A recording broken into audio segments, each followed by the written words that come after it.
destekçisi Vestel ile devam edecek.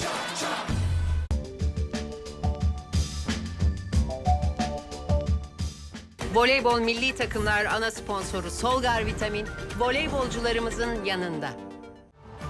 Vodafone 5G teknolojimizle Trabzon'dan Van'a, İstanbul'dan İzmir'e, Türkiye'nin dört bir yanındaki gerçek taraftarların sesini, görüntüsünü ve desteğini hologram teknolojisiyle sahaya taşıdık. Türkiye tribünü işte bu demek. Voleybol Milletler Ligi'nde yeniden tarih yazarak şampiyon olan ve altın madalya kazanan Filenin Sultanlarını tebrik ederiz. Türkiye'nin gururu sizsiniz.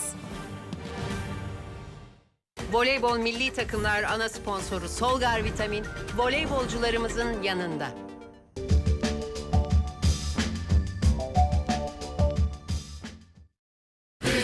Voleybolun daimi destekçisi Vestel ile devam ediyor.